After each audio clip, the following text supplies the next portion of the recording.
తాకట్లో ఉన్న మీ బంగారాన్ని విడిపించి ఆ రోజు ఆన్లైన్ రేటుకి కొంటాం. Sharma gold company. ఇవి కాంగ్రెస్ వాళ్ళని గెలిపించారనుకో, బీఆర్ఎస్ వాళ్ళని గెలిపించారనుకో, ఉజ్వల్ పైసలు ఎక్కడి చేస్తారు తెలుసా?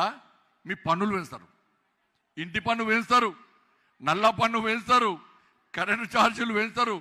ఇంకా ఎక్కువ మాట్లాడితే మీరు రోడ్డు మీద నడితే కూడా ఆ రోడ్డు ట్యాక్స్ కూడా మీకు వేస్తారు. ట్యాక్సులు పెంచమంటారా? మీరు హుజరాబాద్లో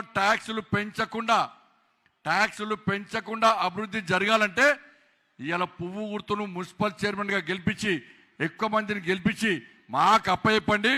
ఢిల్లీ నుంచి హుజరాబాద్ గల్లీకి మేము పైసలు తీసుకొస్తాం. కాంగ్రెస్ వాళ్ళకు బీఆర్ఎస్ వాళ్ళకు ఓటేస్తే వాళ్ళు మీ ట్యాక్సులు పెంచి ఇవాళ జీతాలు ఇచ్చే పరిస్థితి లేదు. మీ ట్యాక్సులు పెంచి ఇంటి పన్ను నల్ల పన్ను పెంచి ఇవాళ జీతాలు ఇస్తారు. దాంతో కూడా అభివృద్ధి జరగదు.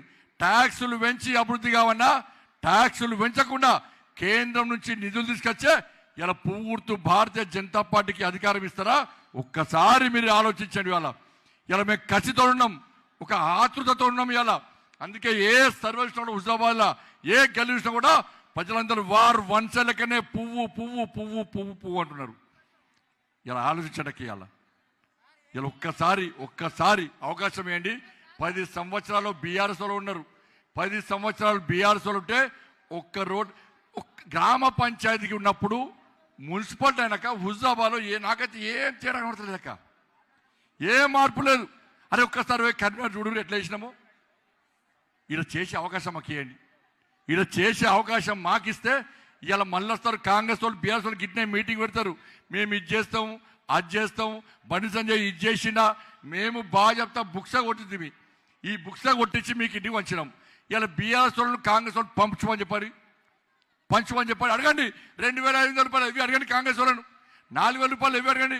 2 సంవత్సరాల ఇయ్యనోడు 3 సంవత్సరాలు ఇస్తాడా? కాబట్టి నమ్మకండి. మీరు పైసలు ఇచ్చారా? వాళ్ళేమన్నా ఇచ్చిర్రా? చెప్పురా అయ్యో, ఎవరు రికార్డ్ అయ్యకుండా చెప్పురు. ఇచ్చిర్రా? తీసుకోరు ఏం కాదు. బీఆర్ఎస్ వాళ్ళు 11 సంవత్సరాలు సంపాదించుకున్నారు. మొత్తం కబ్జాలు చేసిరు, అవి చేసిరు, ఇవి చేసిరు, అన్నీ సంపాదించుకున్నారు. తెలిపని లేదా? కాంగ్రెస్ వాళ్ళు అయితే ఆ ఊరుమనంటే ఉన్నారు, రాకెళ్తూ ఉన్నారు. ఎప్పుడు అధికారం వస్తారా సంపుకుందాం అని చెప్పి మొత్తం కబ్జాలు చేసి వాళ్ళు సంపాదించుకున్నారు.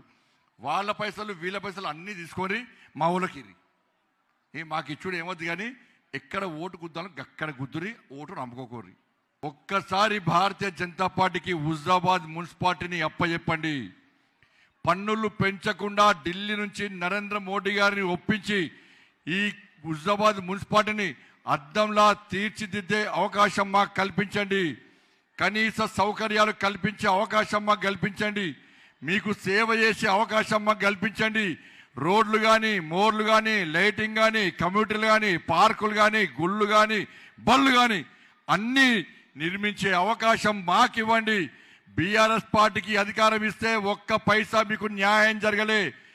హుజరాబాద్ ఇంకా గ్రామ పంచాయతీ కంటే హీనంగా ఉంది. కాంగ్రెస్ వాళ్ళు 2 సంవత్సరాలు అయినప్పుడు కూడా ఒక్క పైసా హుజరాబాద్కి ఇయ్యలే.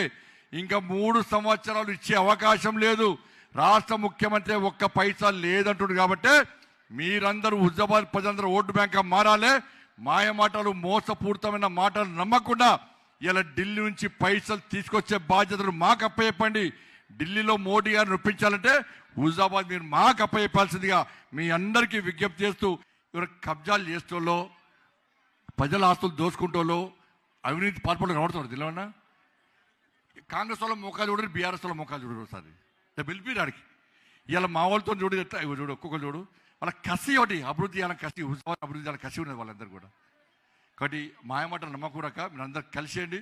మీ వార్డుల్లో మీ ఓట్లు వేయాలి, మీ కుటుంబ సభ్యులతో ఓట్లు వేయించాలి, అందరితో ఓట్లు వేయించి ఇలా పువ్వుకి అప్పగిస్తే నిధులు వస్తాయని చెప్పి అందరు ఓట్లు వేయించాల్సిందిగా మీ అందరికీ విజ్ఞప్తి చేస్తూ అందరు ధైర్యంగా ఉంటున్నారన్న. మీరు ఇలా హుజరాబాద్లో ఏ సర్వే చూసినా కూడా ఇలా పువ్వు అంటున్నారు.